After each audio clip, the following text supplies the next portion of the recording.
Imagine standing on stage, the lights blinding, the crowd screaming your name, every beat of the drum echoing in your chest. Now imagine, in that same moment of triumph, the only person you wish could see you, the one who mattered most, is gone. This is the story Bruno Mars has carried in silence. A story few truly understand. Bruno Mars, the global superstar known for hits that define an entire generation, lives with a shadow behind the spotlight.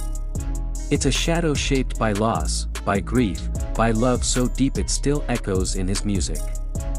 And tonight, we're pulling back the curtain. Because every ounce of Bruno Mars' success, every award, every standing ovation, he never claimed it for himself. He claimed it for her, his mother. Stay with us until the end of this video, because what you're about to hear is not just about Bruno Mars the artist. It's about Bruno Mars the son. And once you hear it, you'll never listen to his music the same way again. If you're new here, make sure you hit that subscribe button, drop a like, and share this story with someone who needs to hear it. Bruno Mars was born Peter Gene Hernandez, raised in Honolulu, Hawaii, by a family of performers. His mother, Bernadette San Pedro Bayot, was the beating heart of that household. She wasn't just his mother, she was his compass, his anchor, his first fan.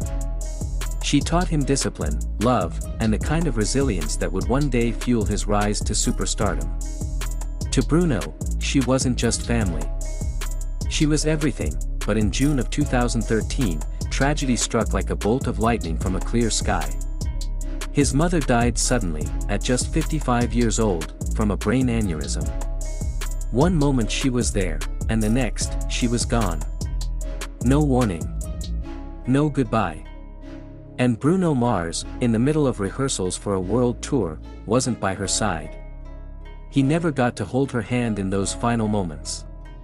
He never got to say the words every son wants to say when they know the end is near. Hearing the news, Bruno later admitted, "Changed my life forever." He wasn't exaggerating. His world cracked in half that day.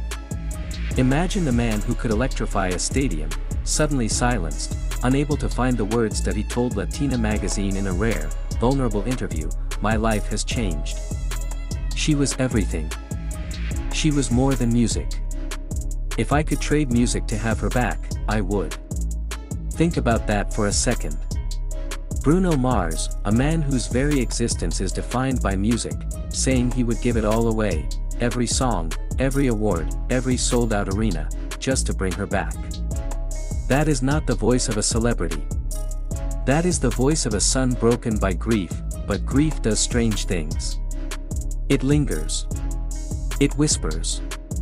And in Bruno's case, it sings. He revealed that he still hears his mother's voice in his head, guiding him. Whispering words he clings to, "Keep going. Do it." Every time he steps on stage, those words echo like a hidden melody beneath the beat. And here's something most fans don't know. Bruno Mars carries his mother with him in every performance. At the end of his concerts, when the lights begin to fade and the audience thinks the night is over, he always closes with a song his mother loved. It's his way of saying, "This is for you, Mom." It's his hidden tribute, woven into every show, a promise he made long ago. But here's the twist, the moment that makes this story almost unbearable. The night his mother died, Bruno Mars didn't just lose her presence. He lost the chance to be with her. He was rehearsing for a world tour, consumed by the very career she encouraged. He later admitted he felt guilty. Guilty that success took him away from her in her final moments.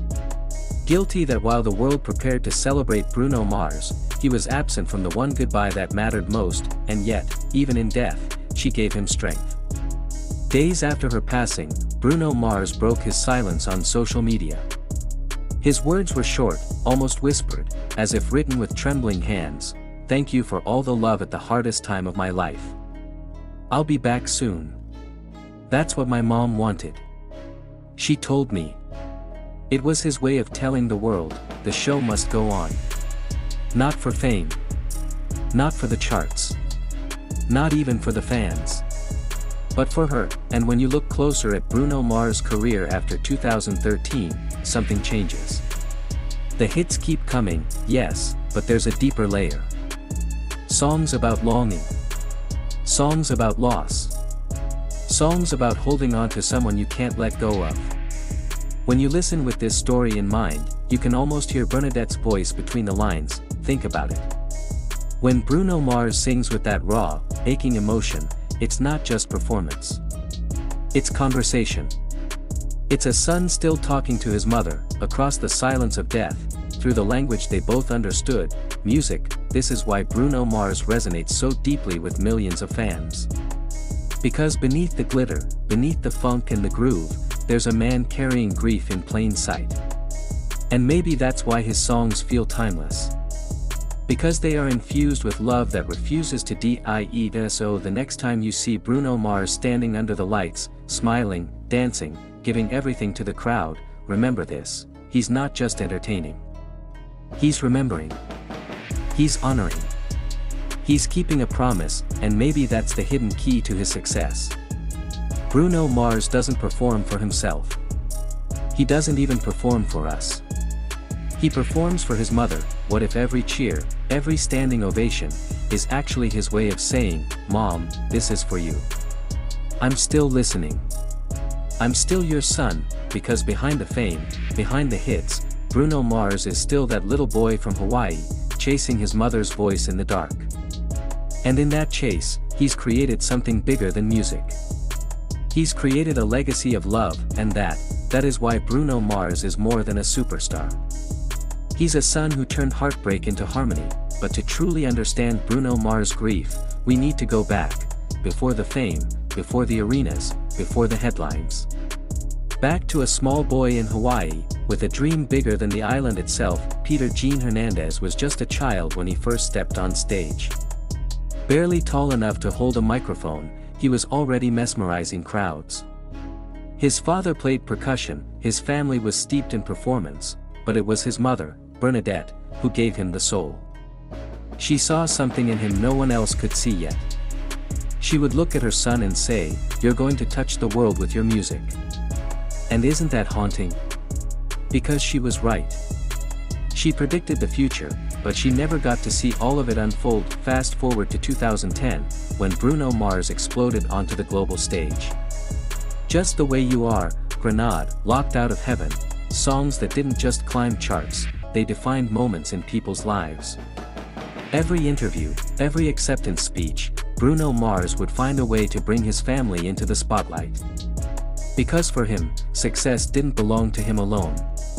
It belonged to the woman who raised him, the woman who sacrificed everything for his dream. So when she died suddenly in 2013, the collision was brutal. The unstoppable force of Bruno's rising fame met the immovable wall of personal tragedy. And something shifted inside him. You see, when the world looked at Bruno Mars, they saw perfection, impossibly smooth vocals, dazzling performances, a charisma that felt untouchable. But behind closed doors, Bruno was a son in mourning, a man who admitted he would give it all back if it meant hearing his mother's laugh one more time. And here's where the story takes another twist. While some artists crumble under grief, Bruno Mars transformed it. Instead of retreating, he turned the pain into fuel. But he didn't do it loudly. He didn't dedicate albums or make grand announcements. No. Bruno Mars carried his grief quietly, embedding it in the small moments, the set lists, the interviews, the way his voice cracked on certain notes. If you knew the story, you could hear it. Imagine being in an arena with tens of thousands of fans, and in that sea of lights, Bruno Mars closes the night with his mother's favorite song. The audience thinks it's just part of the show. But for Bruno, it's a private conversation, a ritual. He looks up at the ceiling, maybe even imagines the stars beyond it, and sings to the one person he wishes was still there. It's hidden in plain sight, a secret between mother and son. If this story touched you, don't let it end here. Hit that subscribe button, leave a comment with your thoughts, and share this video with someone who knows the power of a mother's love. Because Bruno Mars' journey is not just about music. It's about what we hold on to when the lights go out, and maybe, just maybe, that's the most powerful song of all.